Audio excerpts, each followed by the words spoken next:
And welcome to the Social Justice Forums. I am your host, Daren Jaime. We thank you for joining us. If you're asking the question, what is the show all about? Well, we bring you a forum that provides a deeper understanding of the issues and iniquities that so many communities face. From systemic inequalities to pressing social problems, our guests provide multiple perspectives as well as insights, helping us to better understand and address these challenges. So we invite you to stay connected to us. The Social Justice Forum starts now.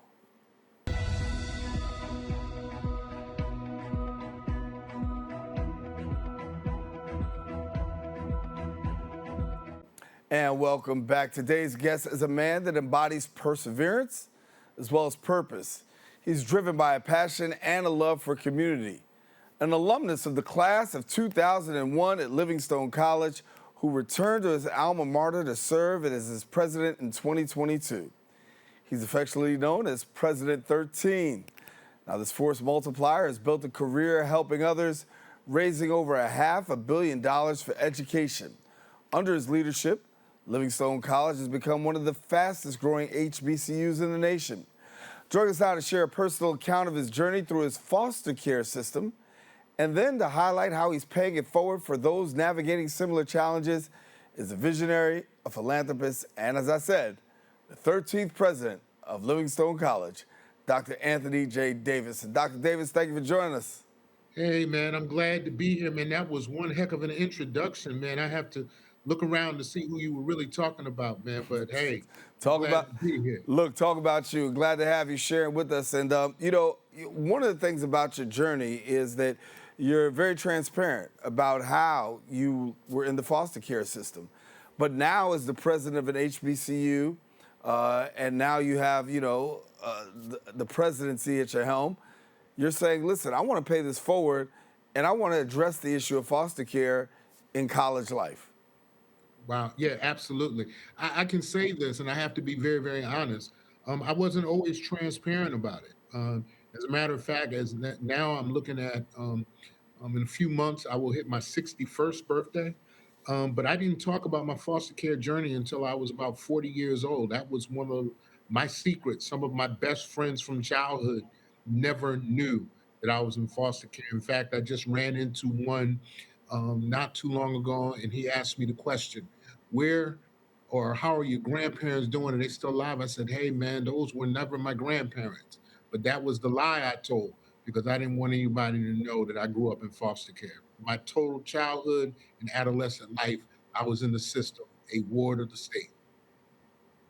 And for yourself, emancipated at the age of 17, what was that journey like, saying, listen, I'm going to emancipate myself?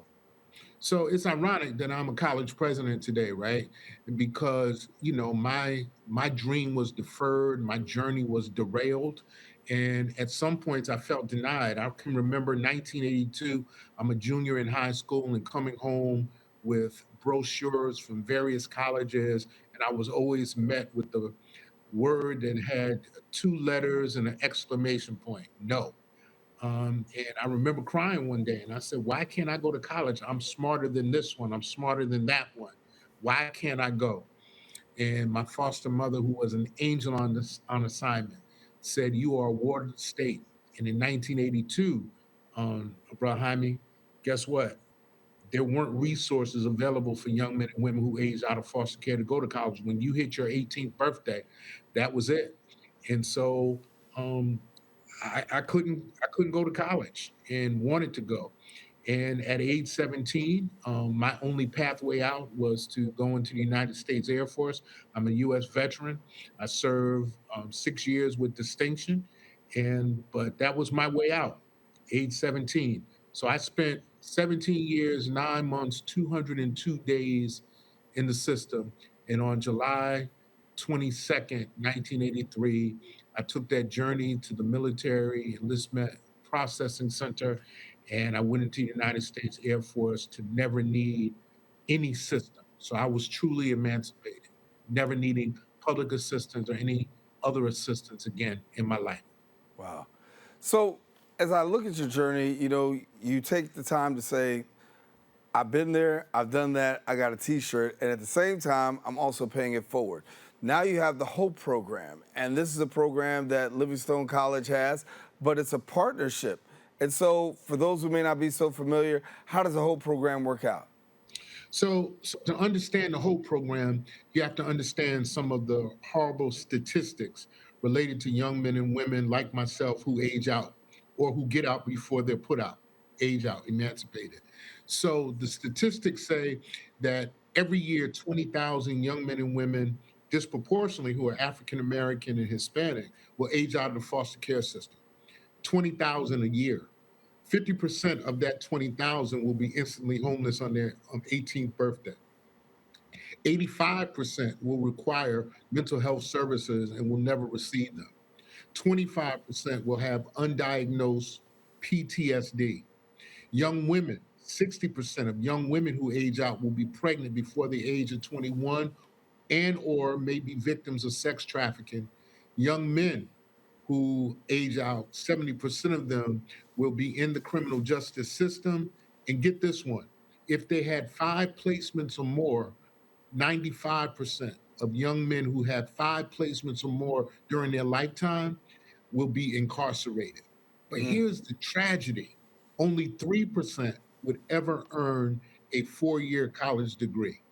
And so at Livingstone College, when I became president, I said, the same ladder that elevated me to be one of 102 historically Black college and university presidents, the same ladder who got me here, I was going to make sure it was in place for someone else to be able to climb that same ladder.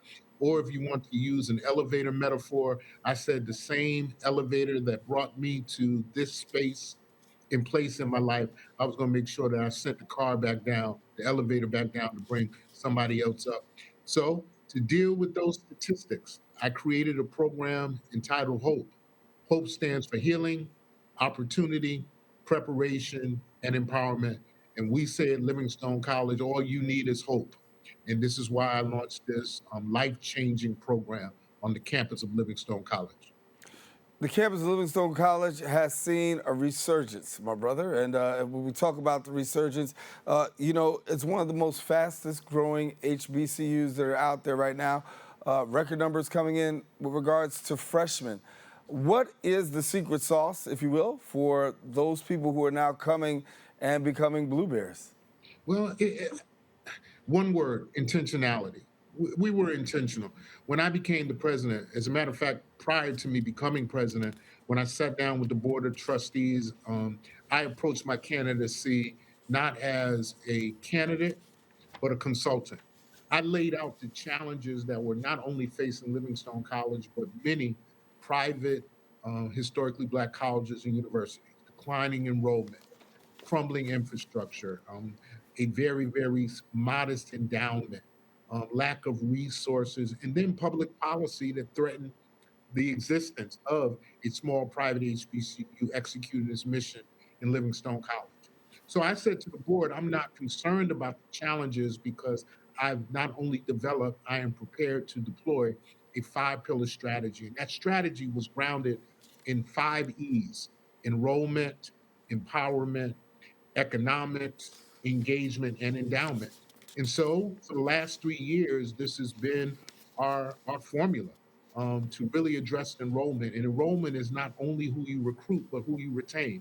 So when I started, we had 221 freshmen. So I like to fact check and give real numbers because some will say, well, percentages are funny. You can play with numbers. If you had two and you get four, that's a 100% increase. When I started, we had 221 freshmen.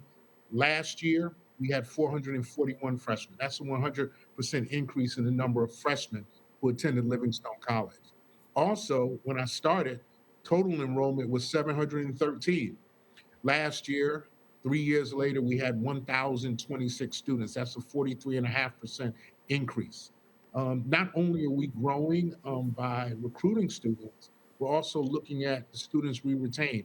For more than 20 years, Livingstone College historically would lose anywhere between 47 to 53% of their freshmen every year.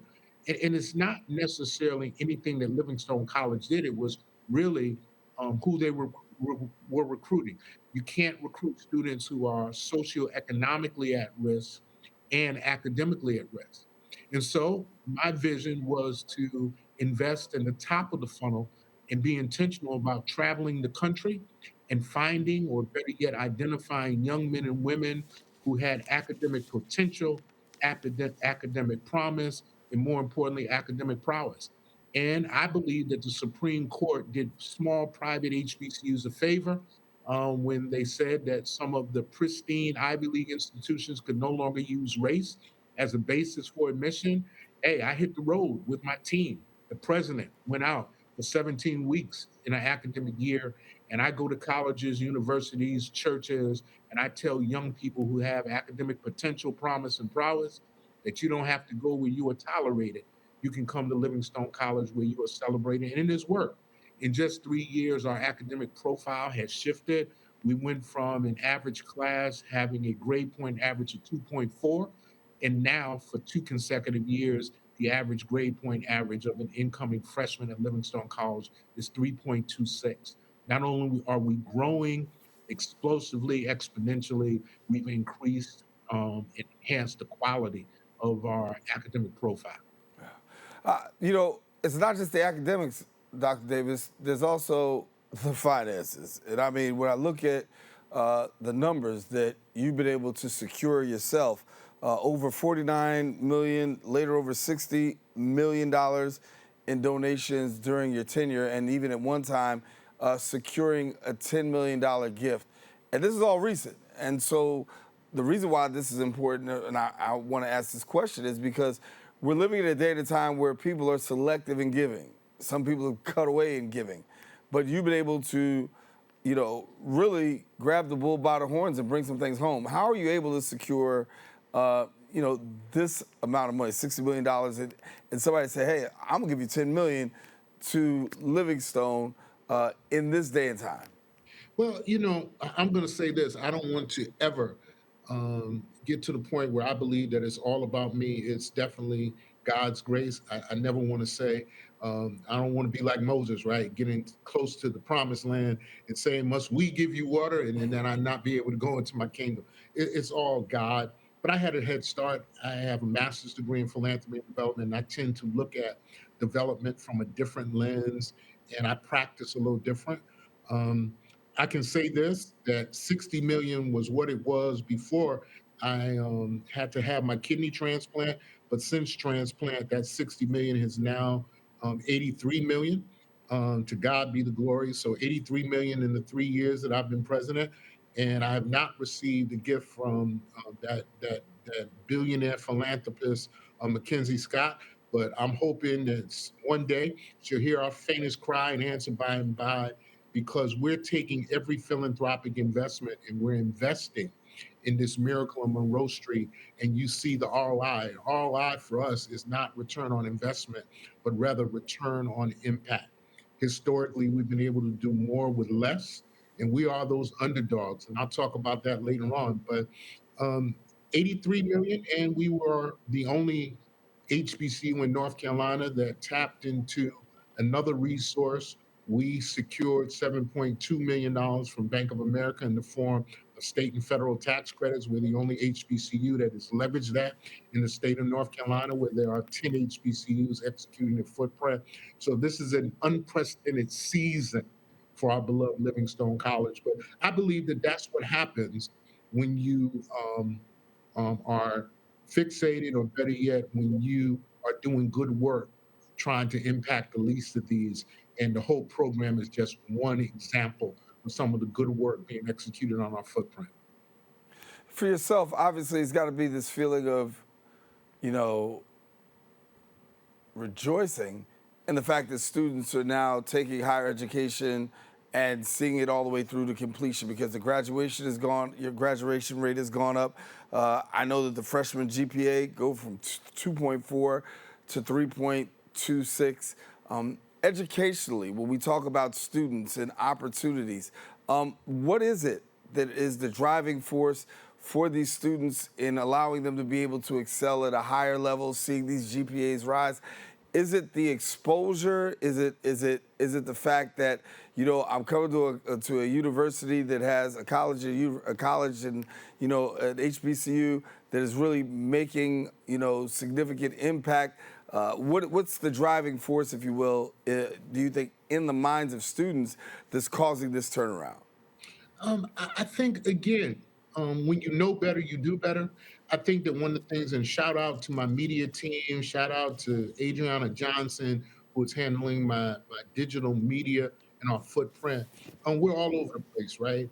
Because now, unfortunately, when you think about HBCU higher education, if you were to ask someone who was unfamiliar with HBCUs, they could probably name 10 HBCUs.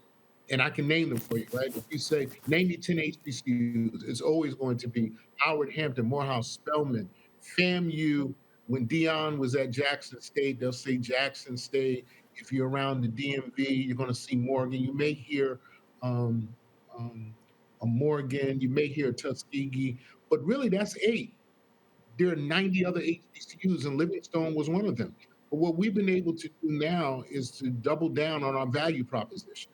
If students come to Livingstone College, not only are they going to have an HBCU experience.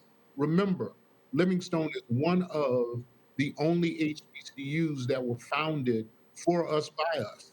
We were FUBU before Damon John even thought about FUBU. When descendants of freed slaves in Concord established Zion Wesley Institute, and their mindset was we're going to train men for masonry, men and women for ministry, but our core mission will always be to transform lives and uplift our people.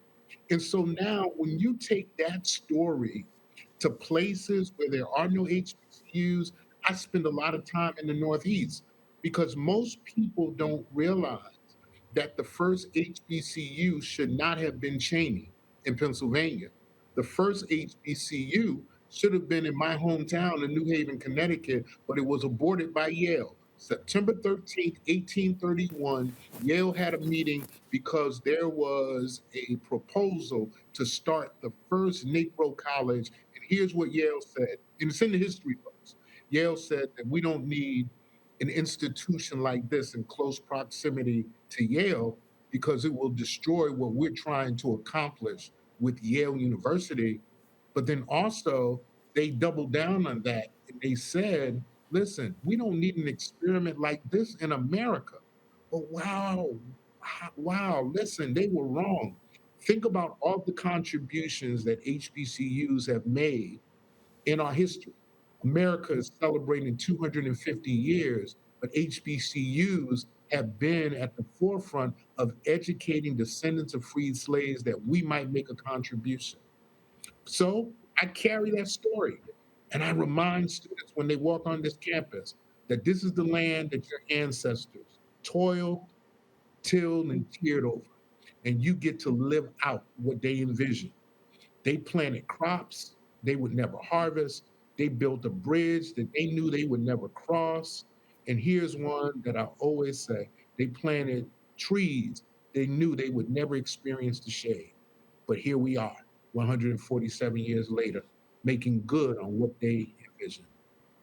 And what do you say in 2026 as far as Livingstone's strategic plan and how you're looking to posture the college and moving forward? Well, I am almost sworn to secrecy, but I'm like an old refrigerator. I You can't can give hold exclusives here, man. That's good. I could do it exclusive. So in the next few months, we will be announcing one of the most transformative capital revitalization projects known in the HBCU space. We're looking at a $268 million investment that will transform Livingstone College. But let me just say this investment is not just in bricks and mortar. This will change Livingstone College from being an institution that is relying on tuition and fees, that we will have several business enterprises that will be significant revenue generators for the institution. You see, we are mission rich, asset rich, but we're cash poor. But we're getting ready to change that.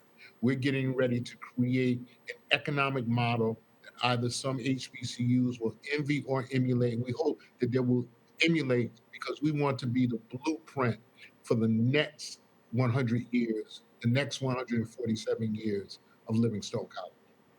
What do you say to people who don't give HBCUs that look because they say, hey, they're not as developed, they're not as, it's not the same as going to other colleges and big name universities. You mentioned Yale and others, Ivy League schools.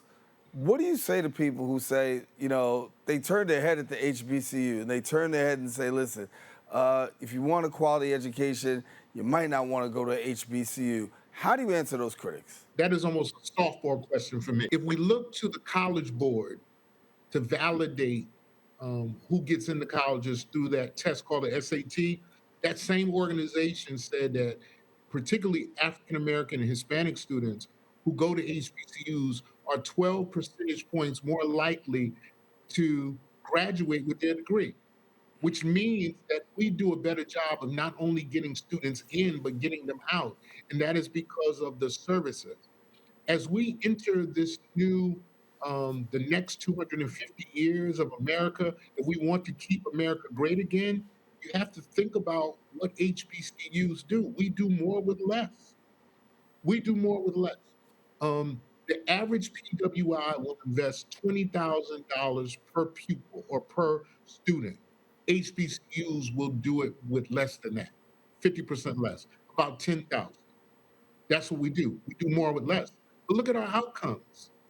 3%, HBCUs represent 3% of all college and universities in the country.